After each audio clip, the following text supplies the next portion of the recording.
Tolak peluru. Konon, tolak peluru telah ada sejak 2000 tahun lalu. Saat itu, olahraga tolak peluru populer di kalangan pria Britania atau Inggris untuk menguji kekuatan para pria. Peluru yang digunakan pun masih berupa batu. Ide olahraga tolak peluru berawal pada abad pertengahan. Saat itu, meriam menjadi salah satu senjata yang paling mematikan. Kemajuan terbesar dalam olahraga tolak peluru terjadi di tahun 1950 ketika Perry O'Brien memulai tolakannya menghadap bagian belakang ring. Metode ini dikenal sebagai metode O'Brien atau lebih dikenal dengan teknik meluncur. Namun dalam perkembangannya, teknik yang mendapat popularitas adalah teknik berputar yang menggunakan lemparan cakra melintasi ring tolak peluru, bukan bergerak ke arah belakang yang telah dilakukan oleh O'Brien. Meski demikian, kedua teknik ini sama-sama mencapai keberhasilan. Pengertian tolak peluru. Tolak peluru adalah suatu bentuk gerakan menolak atau mendorong suatu alat bundar atau peluru dengan berat tertentu yang terbuat dari logam yang dilakukan dari bahu dengan satu tangan untuk mencapai jarak sejauh-jauhnya. Berikut ini adalah denah dari lapangan tolak peluru. Bisa kita lihat diameter lingkaran ukurannya 2,135 meter. Kemudian di antara garis salah membentuk sudut 90 derajat, yang mana arah tolakan harus lurus ke arah tolakan. Lapangan tolak peluru disebut juga dengan sektor tolakan dengan ukuran meter lemparan 2,135 meter. Bagian luar lingkaran dibuat dari meta baja. Permukaan lemparan dibuat dari beton atau aspal. Lingkaran dibagi menjadi bagian yang ditandai garis cat yang ditarik dari titik pusat lingkaran 75 cm di kiri dan kanan luar lingkaran. Berikut ini adalah contoh lapangan tolak peluru.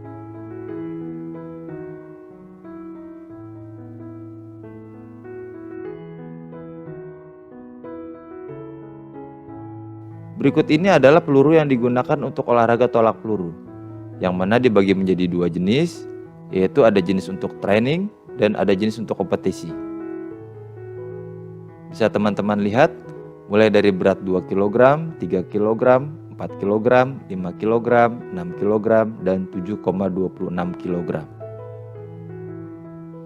Berat peluru disesuaikan dengan penggunaannya antara lain, untuk senior putra 7,257 kg, untuk senior putri 4 kg, untuk junior putra 5 kg, dan untuk junior putri 3 kg. Teknik dasar tolak peluru. Teknik dasar tolak peluru dibagi menjadi dua, yaitu teknik ortodok dan teknik O'Brien. Untuk teknik ortodok, gaya tolak peluru dengan awalan menyamping disebut dengan gaya ortodok. Cara-caranya adalah dengan sikap awal berdiri menyamping dengan sektor tolakan, berada di sektor kiri tubuhnya. Lutut kaki kanan ditekuk, sedangkan kaki kiri diluruskan ke belakang. Berat badan berada pada kaki kanan dengan pandangan mata ke depan. Kemudian, tangan kanan memegang peluru yang diletakkan di atas bahu kanan menempel pada rahang, sedangkan tangan kiri diangkat ditekuk di depan wajah kiri berfungsi untuk menjaga keseimbangan tubuh. Selanjutnya, saat akan menolak, kaki kiri diangkat kemudian diputarkan ke arah kiri sebanyak 2-3 kali putaran. Kemudian kaki kiri berpijak di sebelah kaki kanan. Kaki kiri digeser ke samping kiri, sambil kaki kanan juga digeser mengikuti arah kaki kiri bergeser. Selanjutnya, ketika kedua kaki bergeser ke kiri, peluru dilemparkan dengan cara mendorong tangan kanan yang memegang peluru ke arah depan atas. Jalannya peluru membentuk parabola, diikuti pandangan mata arah jalannya peluru. Dan yang sikap terakhir adalah berat badan berada di kaki kanan, diusahakan tubuh tidak terlalu keluar dari lingkaran. Kemudian adalah teknik O'Brien. Teknik O'Brien adalah gerakan tolak peluru dengan gaya awalan membelakangi sektor tolakan. Cara-caranya adalah sikap awal berdiri membelakangi sektor tolakan dengan berat badan ada di kaki kanan sambil tubuh dibungkukkan. Kemudian kaki kiri berada di belakang sedikit terangkat, tetapi ujung kaki masih berpijak dengan tanah. Tangan kanan memegang peluru yang diletakkan di atas bahu yang menempel dengan daun telinga, sedangkan tangan kiri ditekuk ke atas menjelang di atas wajah. Tubuh dalam keadaan rendah, kaki kiri diayun-ayunkan ke depan dan ke belakang, kemudian peluru ditolakkan. Pada waktu menolakkan peluru, diikuti berat badan diputar ke belakang sambil kaki kiri digeser ke belakang. Yang terakhir, setelah peluru ditolakkan dengan keras dan diikuti pandangan mata, kemudian berat badan ganti pada kaki kiri. Keseimbangan tubuh tetap dijaga agar tidak terpental keluar lingkaran.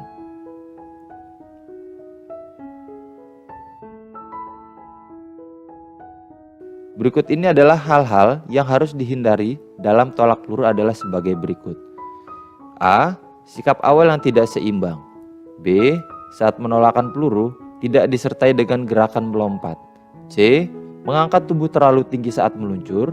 D. Tarikan kaki kanan tidak jauh. E. Gerakan kaki kiri terlalu ke arah samping kiri. F. Terlalu cepat menegakkan badan. G. Mendarat dengan badan menghadap ke samping.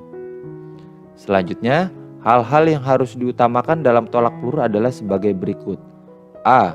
Kaki kiri selalu rendah. B. Lakukan gerakan kaki yang seimbang sempurna dengan kaki kiri mendorong ke belakang. C. Seluruh badan rileks. D. Usahakan gerakan yang cepat dan menjangkau jauh dari kaki kanan. E. Putarlah kaki kanan ke dalam selama meluncur peluru. F. Usahakan pinggang kiri dan bahu menghadap ke belakang sejauh mungkin. G. Usahakan lengan kiri dalam posisi tertutup. H. Tahanlah kuat-kuat dengan kaki kiri untuk menjaga keseimbangan badan. Berikut ini adalah peraturan dalam tolak peluru.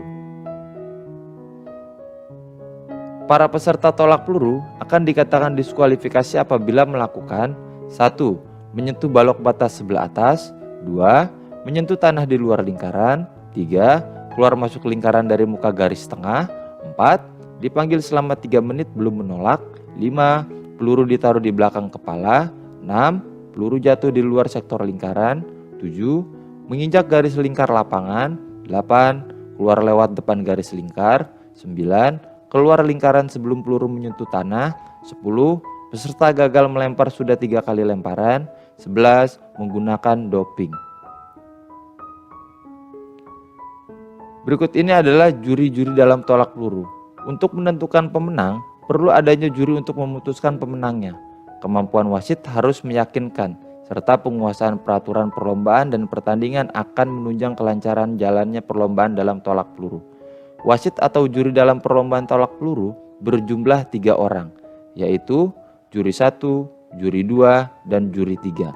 Setiap juri memiliki tugas dan wewenang yang berbeda-beda. Berikut tugas wewenang setiap juri. Juri 1. Mengawasi tangan dan kesalahan kaki yang terjadi pada sisi dekat dengannya. Juri 1 juga bertugas memanggil peserta dan mengukur hasilnya. Kemudian juri 2. Berkenaan dengan kesalahan kaki yang terjadi pada bagian atas papan penahan dan lingkaran lempar pada sisi papan penahan. Juri 2 memegang bendera untuk memutuskan bahwa lemparan tersebut sah atau tidak. Kemudian yang terakhir juri 3. Juri 3 bertugas untuk menentukan tempat jatuhnya peluru. Ia akan menancapkan paku atau bendera kecil tempat peluru tersebut jatuh. Bagi peserta yang menggunakan tangan kidal, itu wasit harus berubah menyesuaikan posisinya.